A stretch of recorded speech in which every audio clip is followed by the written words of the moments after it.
மறுமாலை சூடிய பாஞ்சால ராஜன் மகளென வந்த உமையே பெருமான் தனக்கு தங்கையுமானால் வேறனங்க தருமாசியாலே சகல சம்பத்தும் தந்து என்னுள் வருவாய் அம்பாள் மலர்கொடி மாதுமை பாஞ்சாலி அம்மன் தாயி உன்னை துதிக்க உன் பாதார விந்தத்தை ஓதுவதற்கு பின்ன ஒரு குற்றம் பிழை வராமலே சென்னல் பரவிய செஞ்சிமா நகர் சோலை செழிக்க வந்தாய் வன்னித்தோம் எங்களை ஆண்டருள் மாதுமை பாஞ்சாலி அம்மன் தாய் அம்மா திரௌபதி அம்மா தாயே இதோ நல்ல முறையிலே இந்த துச்சாதனன் துகில் விடுதல் என்று நான்மணிய நாடகத்திலே இத துச்சாதனன் வேடமேற்று உன்னை ஏடாகுடமாக இழுக்கவும் ஏடாகுடமாக பேசவும் நான் ஆசைப்பட்டு வரவில்லை கடமை இதோ நல்ல முறையிலே இந்த வயிறு பிழைப்பதற்காக அதற்காக இதோ தெருக்கூத்து வடிவிலே நாடகமாக நடத்தி காட்டத்தான் வந்திருக்கிறோமே தவிர நான் துர்சாதனன் கிடையாது அதனால அம்மாள் திரௌபதி அம்மா உன் கோபத்தை எல்லாம் குறைத்து என்னை உன் குழந்தையாக பாவித்து எனக்கு எந்த விதமான குறையும் நேராமல்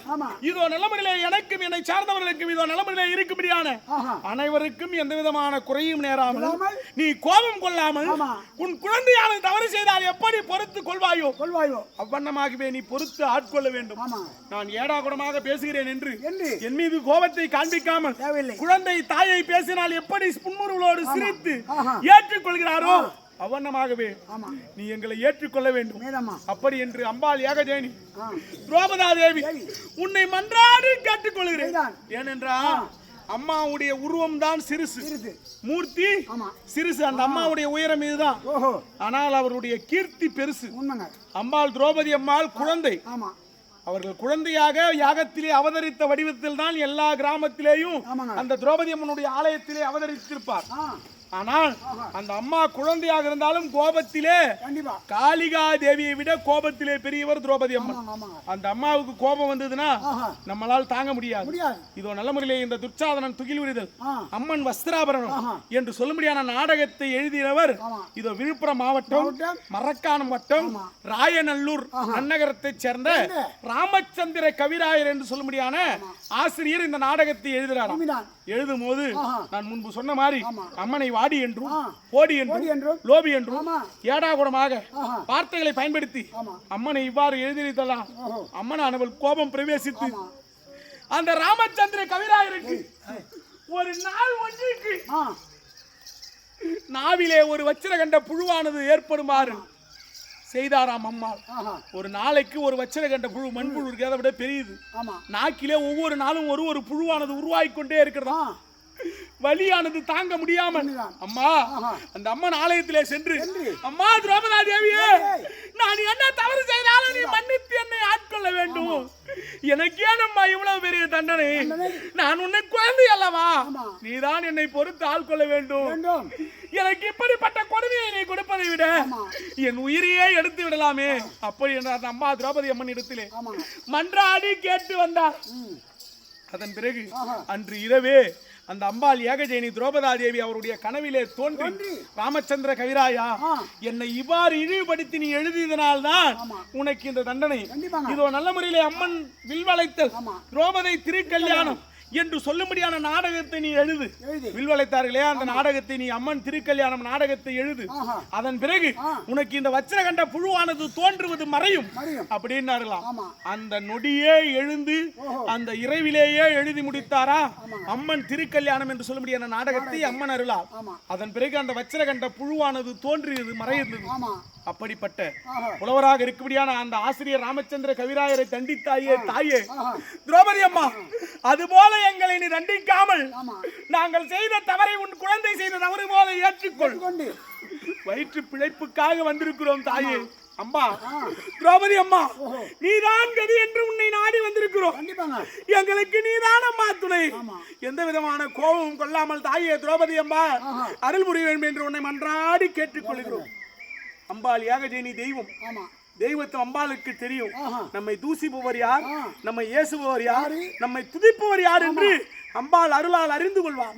அதனால நம்ம தவறு செய்யலை அப்படின்னு அவருடைய மனதிற்கு தோன்றும் தண்டனை அளிக்காமல் இருந்தாலும் இதோ நாடகத்தை பார்க்கின்றார்களே தாய்மார்கள், இந்த தாய்மார்கள் இதோ நல்ல முறையில் நாடகத்தை கண்டுகளிக்கும் பொழுது தயவு செய்து நான் சென்று அந்த அம்பாள் திரௌபதா தேவி அழைக்கும் பொழுதோ, அந்த அம்பாளை பிடித்து இழுக்கும் பொழுதோ, பாவி இப்படியெல்லாம் அநியாயம் செய்கிறானே அப்படி என்று தயவு செய்து ஒருவர் கூட வாய் திறந்து சொல்லிவிடாது.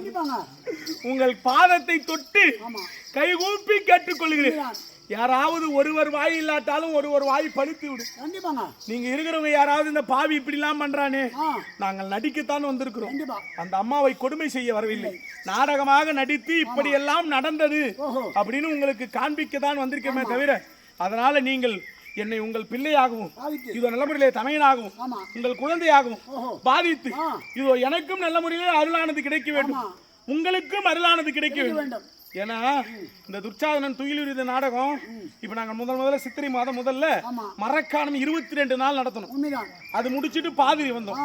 அப்படி வரும்பொழுது இது என்ன ஆச்சா, பல ஆண்டுகளுக்கு முன்பாக மரக்காணத்திலே நடந்த உண்மை சம்பவம்.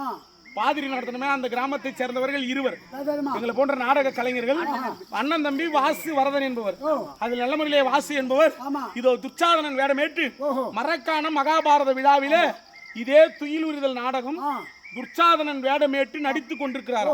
என்ன மாதிரி துர்ச்சாதனன் வேடமேற்று அவர் நடித்துக் கொண்டிருக்கக்கூடிய நேரத்திலே அம்பாள் திரௌபதா தேவியை சென்று இழுக்கும் போது திரௌபதா அங்கேயே வாயால் ரத்தம் கக்கி உண்மையா நடந்த சம்பவம் இது.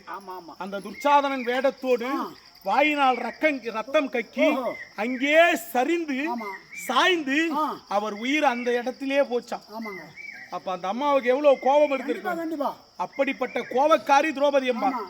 அதனால இப்படிப்பட்ட சம்பவங்கள் எல்லாம் நடந்தாலும் இதை நாங்க செய்யறோம்னா என்ன, வயிறு பிழைப்பு, வேற வழி கிடையாது.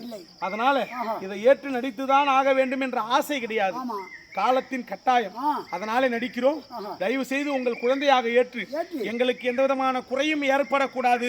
உங்கள் பிள்ளையாக இருந்தா நல்லபடியில போய் நல்லபடியா வரணும்னு வேண்டிக் கொள்வது போல அந்த அம்பாளை எனக்காக நீங்கள் வேண்டிக் கொள்ளுங்கள்.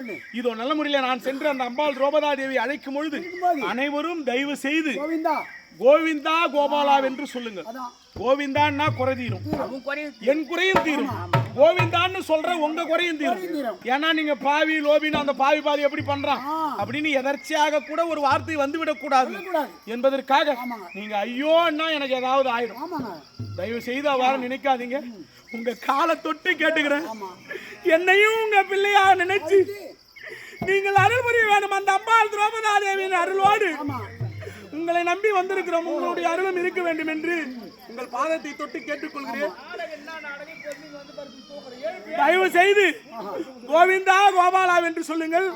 தயவு செய்து தூங்குறவங்களை பக்கத்துல தூங்குறவங்களை எழுப்புங்க. அதே போன்று நான் சென்று அந்த அம்பாள் திரௌபதா தேவியை இழுக்கும் பொழுது யாருக்காவது சாமி வந்ததுன்னா தயவு செய்து அங்கே பிடிச்சிருங்க. சாமி வருதுன்னு நீங்க மண்ணு சாமி ஆரட்டன்னு விட்டுறாதீங்க. தயவு செய்து வர்ற இடத்துல அவங்க படுத்திருந்தாலும் கூட சாமி வரும்போது அங்கேயே உட்காந்துக்கிற இடத்துல அங்கேயே தயவு செய்து பிடிச்சிருங்க. யாரையும் விட்டுடாதீங்க. இதோ அனைவரும் சென்று இதோ நம்மளை இருக்கும் பொழுது கோவிந்தா கோபாலா என்று சொல்லுங்கள். வேறு எந்த வார்த்தை முறைக்காமல் இருக்க வேண்டும்.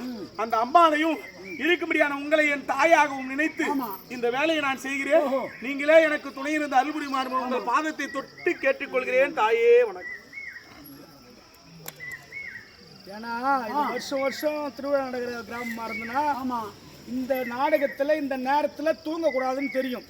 தூங்குறது இங்க படுத்து இது மாதிரி இது நடக்கும்போது தூங்குறது மகா பாவம், கொடிய பாவம். கண்டிப்பாங்க. புரியுதா? ஆமா. அப்படி தூக்கம் தான் உங்களுக்கு முக்கியம் சொன்னா வீட்டுக்கு எழுந்து போய் படுத்துற சொல்லுங்க. படுத்துங்க. இந்த இடத்துல வந்து அந்த அம்மனுக்கு நடக்கூடிய அந்த நேரத்துல நாம தூங்கி இருந்தோம்னா அது அவ்வளவு மரியாதை இருக்காது. கண்டிப்பாங்க. புரியுங்களா? தூக்கம் தான் வருதுன்னா எழுந்து போய் வீட்டுக்கு தூங்கி. அதேதான். ஆனால் இதோ ராமச்சந்திர கவிராயர் ஆமா. இந்த நாடகத்தை துயிலென்று சிறும நாடகத்தை எழுதினார். அவர் வாடி என்றும் கோடி என்றும் அவர் எழுதினார். அது சொன்னது போல அவர் வாயிடமாக வச்சிருக்கின்ற புழுவானது வந்தது. அது குப்பையில கிணறு அந்த புழுவானது. அது மாதிரி தோன்றி எவ்வளவு வேதனைகள் பட்டார். அவருக்கே அந்த கதி என்றார். நாம எல்லாம் நடிக்கக்கூடியவர்கள். கண்டிப்பாங்க. நமக்கு எந்த பாவத்தை நமக்கு வேண்டாமா? நான் அது மாதிரி நான் எதுவும் சொல்லல. இல்ல. உன்னை வாமா போமான்னு நான் சொல்றேன் அப்படின்னு உன் மனசுல நினைச்சுக்க.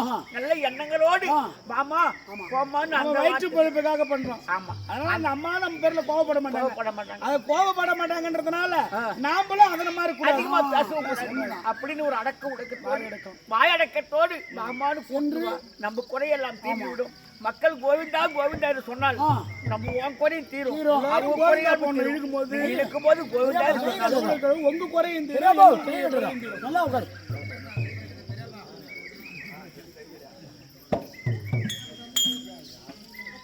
ராஜா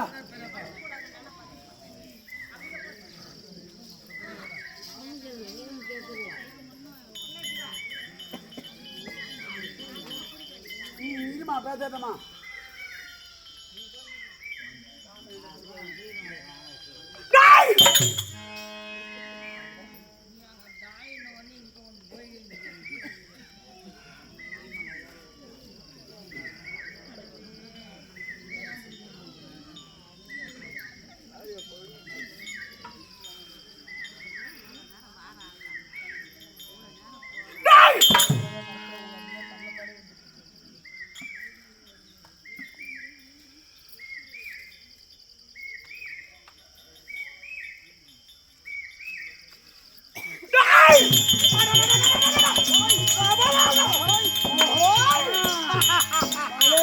எங்கே வந்தோம்? அம்மா இல்லறம் காந்தாரி அம்மனுடைய அரண்மனைக்கு வந்தோம்.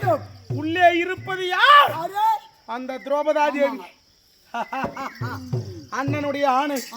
அது சீக்கிரமாக அழைத்து பார்ப்போம். வந்தால் ஆச்சு, வரவில்லை என்றால் போச்சு. பாருங்க. கூட்டு பாரு.